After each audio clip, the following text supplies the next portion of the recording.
ఘనమైన నామమునకు స్తోత్రం కలుగునుగాక.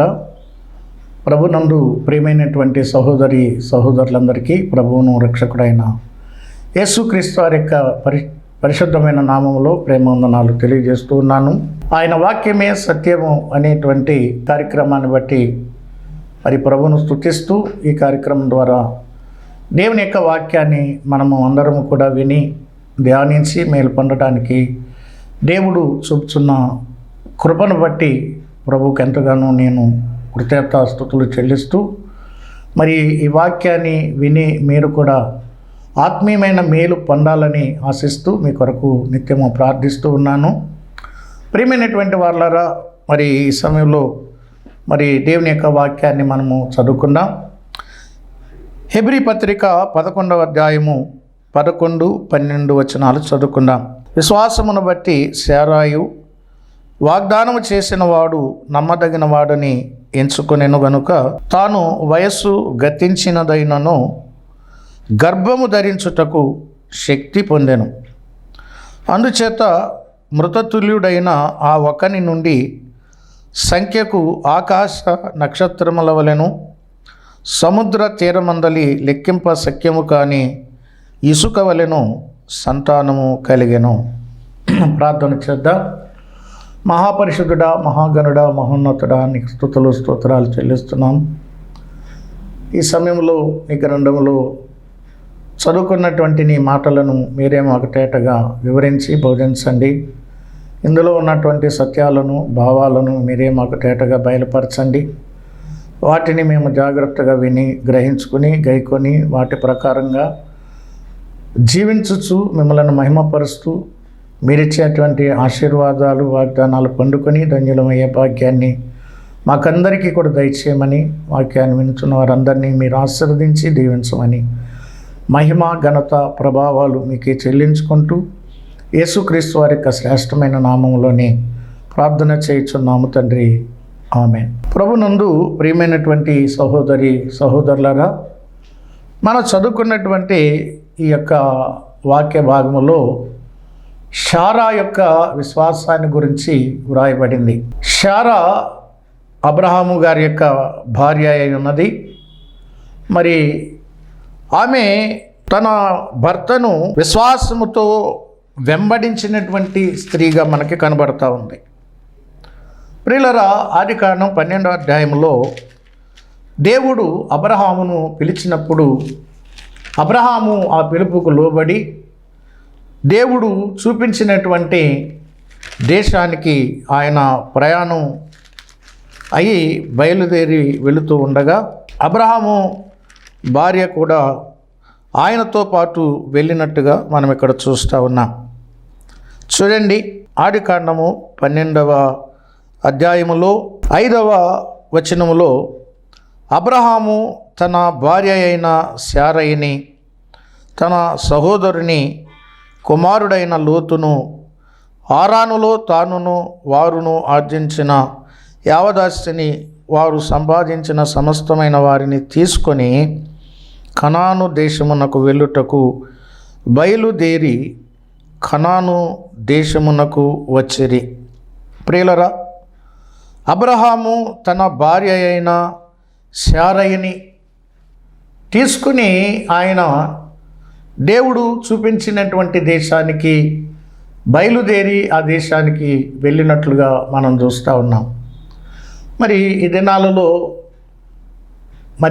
భార్యలు అందరూ కూడా ఇటువంటి విశ్వాసాన్ని వారు కలిగి ఉన్నారా అంటే మనము లేదనే చెప్పవచ్చు. కొంతమంది భార్యలు విశ్వాసులైన భర్తలకు, సేవకులైనటువంటి భర్తలకు వారు ఎంతో ఆటంకంగాను అభ్యంతరకరంగాను శోధించే వారుగాను మనము చూస్తూ ఉన్నాం. అందుకని దైవ గ్రంథంలో అనేక మంది స్త్రీలు ఉన్నప్పటికీ కూడా ఈ విశ్వాస వీరులు అని పిలువబడుతున్నటువంటి ఈ పట్టికలో, ఈ హెబ్రీ పత్రిక 11వ అధ్యాయంలో కొంతమంది స్త్రీల పేర్లు మాత్రమే లిఖించబడ్డాయి. అందులో మొదటిగా చూస్తున్నటువంటి పేరు శారయి. శారయి అబ్రహాము గారికి ఉన్నటువంటి విశ్వాసపు అడుగుజాడలలో ఆమె నడుచున్నట్టుగా మనము గమనిస్తూ ఉన్నాం ప్రియులారా. ఎందుకంటే అబ్రహాము గారు బయలుదేరినప్పుడు మరి ఆమె ఎక్కడికి అని ప్రశ్నించినట్టుగా కానీ, మరి నేను రానని చెప్పినట్టుగా కానీ ఎక్కడ మనకి కనబడదు.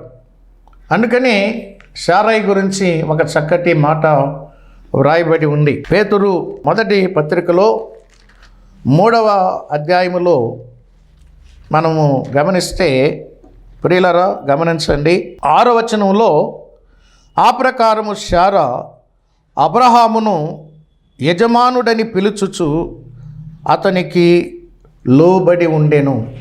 ప్రియులరా గమనించండి, విశ్వాసి అయినటువంటి భర్తకు భార్య ఏ విధంగా లోబడాలో ఆ విధంగా ఆమె లోబడింది. మరి విశ్వాసి అయినటువంటి తన భర్తను యజమానునిగా ఆమె భావించింది ప్రియులారు. ఆమె యొక్క దాసురాలుగా తన భర్త ఒక యజమానునిగా భావించి తన యజమానుడైనటువంటి భర్త యొక్క అడుగుజాడలలో ఆమె విశ్వాసముతో మరి ఆమె ఒక మంచి భార్యగా, ఒక మంచి స్త్రీగా ఆమె దేవుని యందు విశ్వాసం ఉంచి తన భర్త యొక్క అడుగుజాడలో నడుస్తూ ముందుకు సాగినట్టుగా మనము గమనిస్తూ ఉన్నాం. అవును ప్రియులరా, మనము ఈనాడు చూస్తున్నటువంటి స్త్రీలు అలాగూ ఉండటం లేదు. కానీ స్త్రీలు ఆ విధంగా ఉంటే ఎంతో మంచిది అని నేను భావిస్తూ ఉన్నాను. శారయి అబ్రహాముతో ఆ విధంగా మరి ప్రయాణం చేయడానికి గల కారణము ఏమిటి అని అంటే, మరి శారయికి ఉన్నటువంటి విశ్వాసము ఇక్కడ రాయబడి ఉంది. హెబ్రీ పత్రిక 11వ అధ్యాయము 11వ వచనంలో, విశ్వాసమును బట్టి శారయి వాగ్దానము చేసినవాడు నమ్మదగినవాడు అని ఎంచుకొనెను. ప్రేమైనటువంటి వారలరా, వాగ్దానము చేసినటువంటి దేవుడు నమ్మదగినవాడు అని ఎంచుకొన్నది.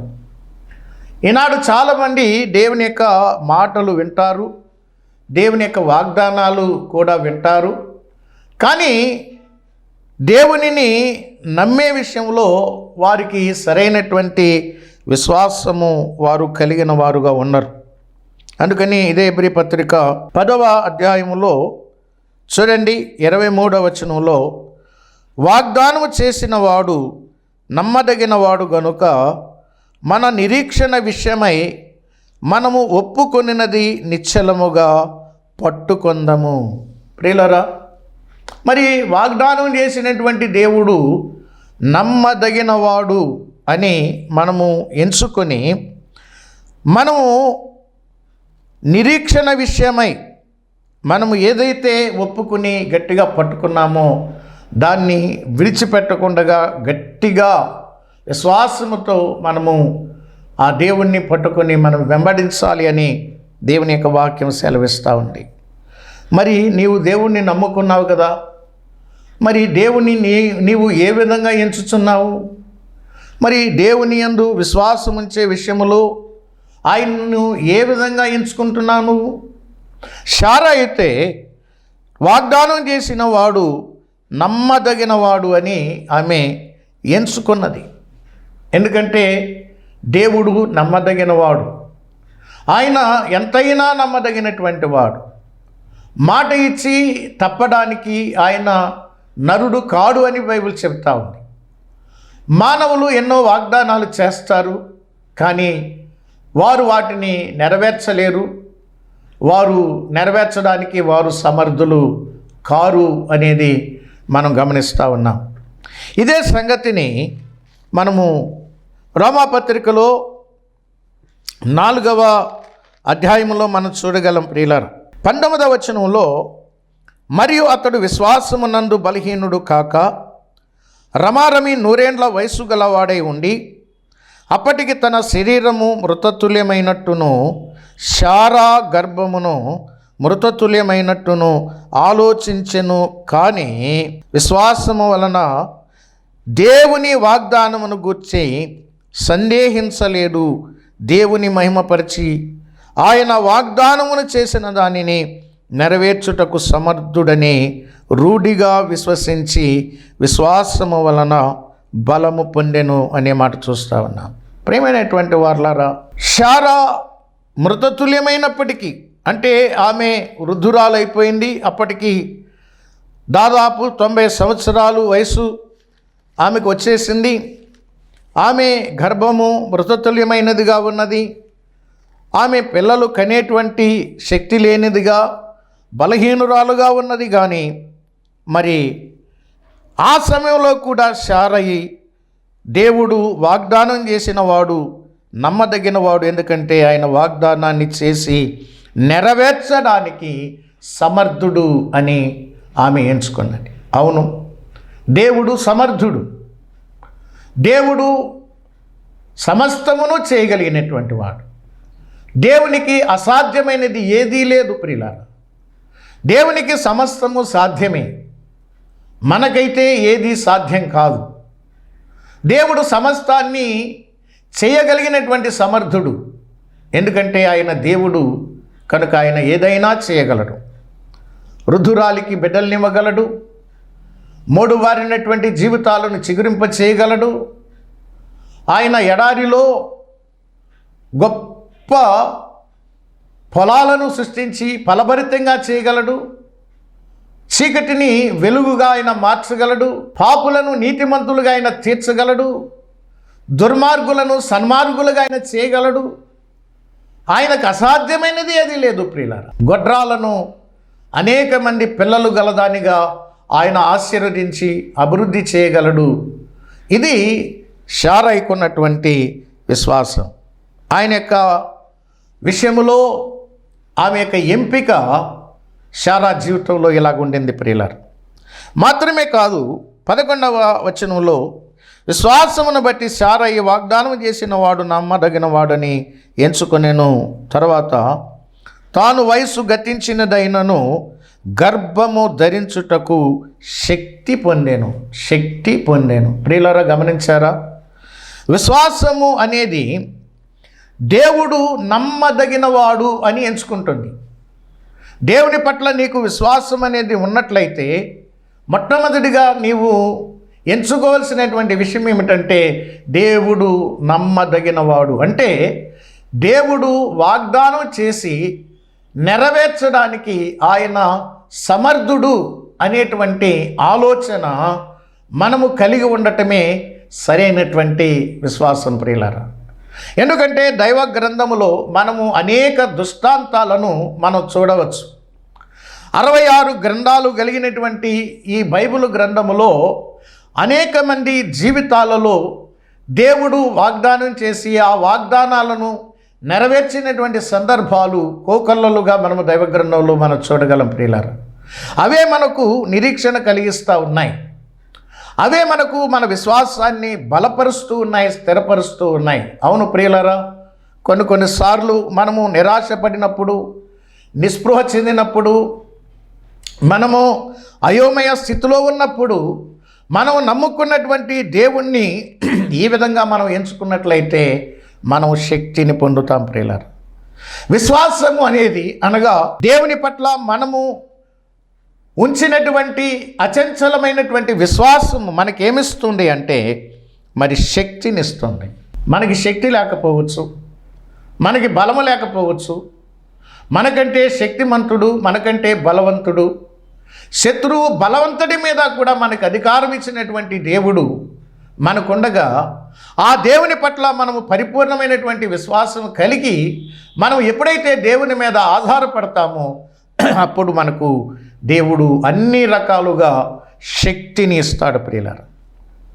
ఎందుకంటే దేవుని యొక్క శక్తి మనకు ఎన్నో విధాలుగా మనకి ఉపయోగపడతా ఉంది ప్రియులారా. దేవుని యొక్క శక్తి ఈ లోకములో మనము జీవించటానికి చూడండి, పేతురు రాసినటువంటి మొదటి పత్రిక 1వ అధ్యాయము 5వ వచనములో కడవరి కాలమందు బయలుపరచబడుటకు సిద్ధముగా ఉన్న రక్షణ మీకు కలుగునట్లు విశ్వాసము ద్వారా దేవుని శక్తి చేత కాపాడబడు మీ కొరకు అన్నాడు. దేవుని శక్తి చేత కాపాడబడు మీ కొరకు అంటే దేని ద్వారా? విశ్వాసము ద్వారా దేవుని శక్తిని పొందుకుంటూ ఉన్నాం. ఈ లోకములో పాపము నుండి, సాతాను నుండి మనలను కాపాడేది ఏది అంటే దేవుని యొక్క శక్తి ప్రియులారా. అందుచేత దేవుని యొక్క శక్తిని పొందుకోవటానికి ఆధారము, మూలము, ద్వారం ఏదంటే విశ్వాసమే. మాత్రమే కాదు, పేతురు రాసిన 2వ పత్రిక 1 అధ్యాయము 2-3 వచనాలు చదువుకుందాం. తన మహిమను బట్టి, గుణాతిశయములను బట్టి మనలను పిలిచిన వాని గూర్చిన అనుభవ జ్ఞానం మూలముగా ఆయన దైవ శక్తి జీవమునకును భక్తికిని కావలసిన వాటన్నిటినీ మనకు దయచేయుచున్నందున. ప్రియులారా, ఎంత మంచి వాక్యము మీరు చూడండి. దైవశక్తి ఈ లోకంలో మనం జీవించడానికి, అలాగే దేవుని ఎడల భక్తి చేయడానికి కావలసిన వాటన్నిటిని కూడా దేవుని యొక్క శక్తి మనకిస్తూ ఉంది. అలాంటి దేవుని శక్తిని మనము పొందాలి అంటే మనము దేవుని యందు విశ్వాసం ఉంచాలి. దేవుని పట్ల అచంచలమైనటువంటి విశ్వాసము కలిగి ఎప్పుడైతే మనము జీవిస్తామో అప్పుడు దేవుని శక్తి మనకు తోడై మనము చేయలేనటువంటి వాటిని మన చేత చేయిస్తుంది. మనము దేవుని మీద ఆధారపడినప్పుడు దైవ శక్తి ద్వారా మనము బలాన్ని పొందుతాం. ఈ భక్తి జీవితంలో జయ జీవితాన్ని మనము అనుభవించగలుగుతామని దేవుని యొక్క వాక్యంలో మనము గమనిస్తూ ఉన్నాం ప్రియులారా. అందుకని శారయి విశ్వాసము ద్వారా దేవుని యొక్క శక్తిని ఆమె పొందుకున్నట్లుగా మనం చూస్తూ ఉన్నాం. మొదటిగా ఆమె వాగ్దానం చేసినటువంటి దేవుడు నమ్మదగినవాడు అని తన జీవితంలో ఎంచుకున్నది. ప్రియులారా, నీ జీవితంలో ఎవరిని నమ్ముతున్నావు? నీ జీవితంలో ఎవరిని ఎవరి మీద నమ్మిక పెట్టుకుని వారు నమ్మదగిన వారు అని ఎంచుకుంటున్నావు? వారు నాకు అది ఇది చేస్తారని ఎవరిని ఎంచుకుంటున్నావు? నీ ధనాన్నా, లేకపోతే నీకున్న బలాన్నా, నీ బంధువర్గాన్నా, నీ స్నేహితులనా, లేకపోతే నీ రక్త సంబంధికులనా, లేకపోతే నీ కులాన్నా, లేకపోతే నీ పదవినా, లేకపోతే నీకున్న ఉద్యోగాన్నా, నీకున్నది ఏదైనా సరే అది ఏది కూడా నమ్మదగినది కాదు. దేవుడు ఒక్కడే నమ్మదగినవాడు అని నీవు దేవునిని ఎంచుకొని దేవుని పట్ల నీవు విశ్వాసం ఉంచినట్లయితే నీకు అసాధ్యమైనవి సుసాధ్యమవుతాయి. ఆదికాండము 18వ అధ్యాయములో 10వ వచనంలో, అందుకాయన మీదిటికి ఈ కాలమున నీ యొద్దకు నిశ్చయముగా మరలా వచ్చేదను, అప్పుడు నీ భార్య అయిన శారాకు ఒక కుమారుడు కలుగును అని చెప్పాను. శారా ఆయన వెనక నుండిన గుడారపు ద్వారమందు వినుచుండెను. అబ్రహామును శారయుని బహుకాలము గడిచిన వృద్ధులై ఉండిరి. స్త్రీ ధర్మము శారాకు నిలిచిపోయెను గనుక శారా, నేను బలము ఉడిగిన దాననై నా తర్వాత నాకు సుఖము కలుగునా? నా యజమానుడు వృద్ధుడై ఉన్నాడు గదా అని తనలో నవ్వుకొనెను. అంతటా యెహోవా అబ్రహాముతో, వృద్ధురాలైన నేను నిశ్చయముగా ప్రసవించేదనా అని శారా నవ్వనేలా. ఇక్కడ అన్నాడు చూడండి, యెహోవాకు అసాధ్యమైనది ఏదైనా ఉన్నదా? శారా ఒక సందర్భంలో నవ్వింది కానీ సందేహించలేదు. కానీ దేవుడు అన్నాడు, శారా నవ్వుతుంది, దేవునికి అసాధ్యమైనది ఏమైనా ఉన్నదా అబ్రహాం? మీదికి నేను మరలా వస్తాను, శారా ఒక కుమారుని కంటుంది అని దేవుడు సెలవిచ్చాడు. అందుచేత అసాధ్యము అనుకునే వాటిని సుసాధ్యము చేసేటువంటి దేవుడు నమ్మదగినవాడు అని ఎంచుకొని ఆ దేవుని మీద ఆధారపడింది కనుక ఆ వృద్ధురాలు కుమారుణ్ణి కనడానికి శక్తిని పొందింది. ప్రియులారా, విశ్వాసము అనేది మనకు శక్తినిస్తుంది. ఈ శరీర శక్తి కాదండి, ఆధ్యాత్మికమైనటువంటి శక్తి, ఆధ్యాత్మికమైనటువంటి బలాన్ని ఇచ్చేది విశ్వాసమే.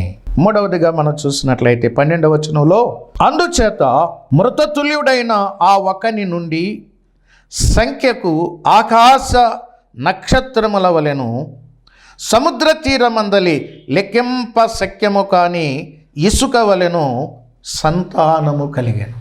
ప్రియులారా, విశ్వాసము అనేది దేవుణ్ణి నమ్మదగిన వానిగా ఎంచుతుంది.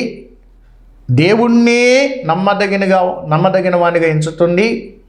విశ్వాసం అన్నది బలహీనులమైన మనకు, శక్తిహీనులమైన మనకు శక్తినిస్తుంది. మూడవదిగా విశ్వాసం అనేది మనలను ఫలింపచేస్తుంది. ఆదికాండము 15వ అధ్యాయములో ఇవి జరిగిన తర్వాత యెహోవా వాక్యము అబ్రహామునకు దర్శనమందు వచ్చి, అబ్రహామా, భయపడకుము, నేను నీకు కేడెమును, నీ బహుమానము అత్యధికమగునని చెప్పాను. అబ్రహాము బాధతో మాట్లాడుతూ ఉన్నాడు. చూడండి, అయితే దేవుడు అంటున్నాడు 5వ వచనంలో, మరియు ఆయన వెలుపలికి అతన్ని తీసుకొని వచ్చి, నీవు ఆకాశం వైపు తేరి చూచి నక్షత్రముల సంఖ్యను లెక్కించుటకు నీ చేతనైతే లెక్కించుమని చెప్పి, నీ సంతానము అలాగూ అవును అని చెప్పాను. ప్రియులారా, దేవుడు గుడారములో ఉన్నటువంటి అబ్రహామును బయటికి తీసుకుని వచ్చి ఆకాశం వైపు చూపించి, నీకు చేతనైతే ఈ నక్షత్రాలను లెక్కించు. ఇంతవరకు కూడా ఏ శాస్త్రవేత్త లెక్కించలేనటువంటి అసంఖ్యాకమైనటువంటి నక్షత్రాల వలె నీ సంతానం ఉంటుంది అని దేవుడు వాగ్దానం చేశాడు. మాత్రమే కాదు, సముద్ర తీరమందలి ఇసుక రేణువులంత విస్తారంగా నీ సంతానం ఉంటుందని దేవుడు వాగ్దానం చేశాడు. సముద్రపు ఒడ్డుకు వెళ్ళి ఒక చిటికెడు ఇసుక తీసుకొని వచ్చి ఒక నల్లటి పేపర్ మీద వేసి వాటిని విభజించి ఒక్కొక్క రేణువును నీవు లెక్కించగలిగితే లెక్కించు. ఎవరు లెక్కించలేరు ప్రియులారా. అంత విస్తారమైనటువంటి సంతానాన్ని నేను నీకు ఇస్తాను అని చెప్పినటువంటి ఆ దేవుని యందు శారమ్మ విశ్వాసం ఉంచింది. ఎందుకంటే దేవుడు నన్ను ఫలింపచేస్తాడు. నేను వృద్ధురాలను, 90 సంవత్సరాలు గడిచినటువంటి బలహీనురాలను, నాకు పిల్లలకి పుట్టరు, నాకు సంతానం లేదు, వంశాంకురము లేదు, నా వంశము నాతోనే అంతమైపోతుంది అనుకోకుండగా దేవుడు ఆ తుల్యురాలైనటువంటి ఆ వృద్ధురాలైనటువంటి ఆ శారమ్మను దీవించి ఆశీర్వదించి గొప్ప సంతానాన్ని ఆమె గర్భంలో నుండి బయటకు తీసుకొచ్చాడు దేవుడు. ప్రియులారా, దేవుడు శారా జీవితాన్ని ఫలింపచేశాడు. అవును, దేవుడు ఫలింపచేసేవాడు. ఆనాడే దేవుడు ఆదామవులకు ఈ వాగ్దానం ఇచ్చాడు. ఎందుకంటే ఆదాము దేవుని యందు విశ్వాసం ఉంచి దేవుని యొక్క మాటకు లోబడితే ఆదామును ఆశీర్వదించాడు. 28వ వచనం, మొదటి అధ్యాయం 28వ వచనంలో, వారిని ఆశీర్వదించెను. ఎట్లనగా, మీరు ఫలించి అభివృద్ధి పొంది విస్తరించి భూమిని నిండించి దానిని లోపరుచుకొనుడి అన్నాడు. ప్రియులారా, గమనించండి, మీరు ఫలించాలి, అభివృద్ధి పొందాలి, భూమిని నిందించాలని దేవుడు ఇక్కడ జ్ఞాపకం చేస్తూ ఉన్నాడు. అలాగే అబ్రహామును కూడా, శారైను కూడా దేవుడు ఆశీర్వదించి వీరిని ఫలింపజేశాడు.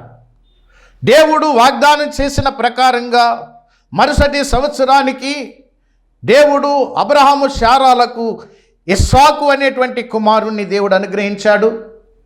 తర్వాత అబ్రహాము రెబెకాలను దేవుడు ఆశీర్వదించి ఏశావు, యాకోబు అనేటువంటి ఇద్దరిని దేవుడు బిడ్డలుగా వారికి అనుగ్రహించాడు. వారిలో యాకోబు అనేటువంటి ఆ కుమారుణ్ణి ఆశీర్వదించి 12 మంది సంతానాన్ని యాకోబుకు అనుగ్రహించాడు. ఆ 12 మంది సంతానము 70 మందిగా ఐగుప్తు దేశంలోనికి వెళ్ళిన తర్వాత వారిని లక్షల కొలది దేవుడు ఆశీర్వదించి బయటికి తీసుకొచ్చి కనాను దేశానికి వారిని స్వతంత్రింపజేశాడు. ప్రియులారా, గమనించండి, విశ్వాసము నీ జీవితాన్ని ఫలింపచేస్తుంది. వృద్ధురాలైనటువంటి శారాను దేవుడు ఆశీర్వదించి ఫలింపజేశాడు. కారణం ఏమిటంటే శారా దేవుడు నమ్మదగిన వాడు అని ఎంచుకొని ఆ నమ్మదగిన దేవుని యందు విశ్వాసం ఉంచి సంఖ్యకు ఆకాశ నక్షత్రముల వలెను సముద్ర తీరమందలి లెక్కింప శక్యము కాని ఇసుక వలెను సంతానమును పొందుకున్నట్లుగా మనం ఇక్కడ చూస్తూ ఉన్నాం. ప్రియులారా, ప్రియమైన స్నేహితుడా, సోదరి, నీ జీవితంలో దేవుణ్ణి ఏ విధంగా ఎంచుకుంటున్నావు? ఆయన నమ్మదగిన వానిగా నువ్వు ఎంచుకుంటున్నావా? అలాగైతే నువ్వు ఆయననే నమ్ముకుంటున్నావా లేక మనుషుల్ని నమ్ముకుంటున్నావా? ఆయన్నే నమ్ముకుంటున్నావా లేక నిన్ను నువ్వు నమ్ముకుంటున్నావా? ఆయన్నే నమ్ముకుంటున్నావా? నీకు కలిగిన వారిని, నీకు కలిగిన వాటిని నమ్ముకుంటున్నావా? ఒక్కసారి ఆలోచన చెయ్యి. ఈ సమయంలో నేను జ్ఞాపకం చేస్తున్నాను. శారా ఎవరిని నమ్మలేదు, ఎవరిని నమ్మదగిన వారిగా ఆమె ఎంచుకోలేదు. కేవలము తన భర్త నమ్మినటువంటి యెహోవా దేవుని యందు విశ్వాసం ఉంచింది. ఆమె విశ్వాసం ఎటువంటిది అంటే, నాకు వాగ్దానం చేసినటువంటి దేవుడు సమస్తాన్ని చేయగలిగినటువంటి సమర్థుడు, నా దేవునికి అసాధ్యమైనది ఏది లేదు, నా దేవునికి సమస్తము సాధ్యమే, వాగ్దానం చేసినటువంటి వాడు నమ్మదగిన వాడు, ఖచ్చితంగా వాగ్దానాన్ని నెరవేరుస్తాడు అని తన జీవితంలో ఎంచుకున్నది. ఈనాడు నీ ఎంపిక ఎలా ఉన్నదో ఒక్కసారి ఆలోచన చేయి. మరొకసారి నేను జ్ఞాపకం చేస్తున్నాను. విశ్వాసి అయినటువంటి భర్తకు నువ్వు భార్యగా ఉన్నావా? సేవకుడైనటువంటి నీ భర్తకు నువ్వు భార్యగా ఉన్నావా? బాధ్యత కలిగినటువంటి సంఘ పరిచర్యలో ఉన్నటువంటి భర్తకు నువ్వు భార్యగా ఉన్నావా? అలాగైతే నువ్వు నీ భర్త నమ్మినటువంటి దేవుని గురించినటువంటి నీ ఆలోచన శారమ్మ ఆలోచన వలె ఉండాలని నేను జ్ఞాపకం చేస్తా ఉన్నా. ఆమె యొక్క ఆలోచన ఎంత గొప్పది ప్రియులారా, ఆమె యొక్క ఎంపిక ఎంత గొప్పది. ఏదైతే మనం ఎంచుకుంటామో దానినే మనం వెంబడిస్తాం.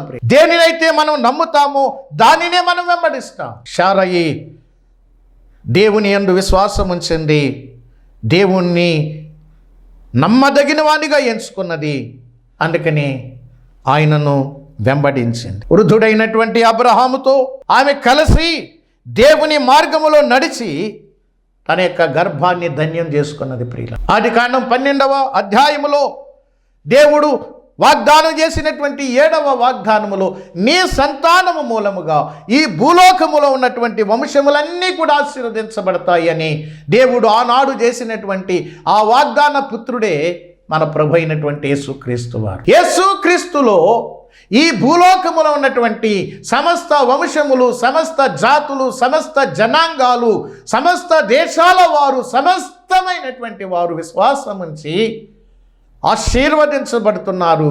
ఆ ఆశీర్వాదం ఏది అంటే ఆత్మరక్షణ. ప్రియుల, తన పాపములకు పరిహారమునందినవాడు, తన అతిక్రమములకు ప్రాయశ్చిత్తమునందినవాడు ధన్యుడు.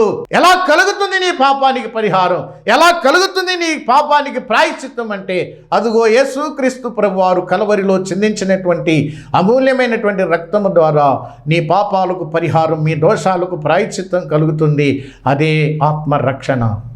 ఆయన యందు విశ్వాసం ఉంచిన వారందరూ కూడా రక్షణ అనేటువంటి ఆశీర్వాదం పొందుతున్నారు. ఆ ఆశీర్వాదానికి వారసులు అవుతున్నారు.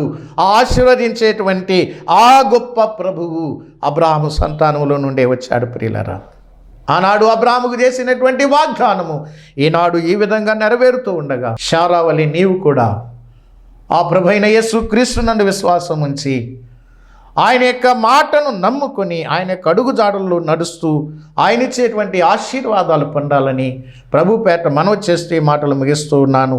దేవుడు ఈ మాటలు దీవించునుగాక. పరిశుద్ధుడా, ప్రేమగల తండ్రి, నీకు స్తోత్రాలు చెల్లిస్తూ ఉన్నాం. మీరు దయచేసినటువంటి ఈ శ్రేష్టమైన తలంపులను మా హృదయంలో భద్రంగా దాచుకుని వాటిని నెమరు వేసుకుంటూ ఆ ప్రకారంగా జీవిస్తూ నిన్ను మహిమపరిచే భాగ్యం మాకందరికీ దయచేదురని మా రక్షకుడు ప్రభువైన యేసుక్రీస్తు నామమున ప్రార్థన చేయుచున్నాము తండ్రి. ఆమేన్.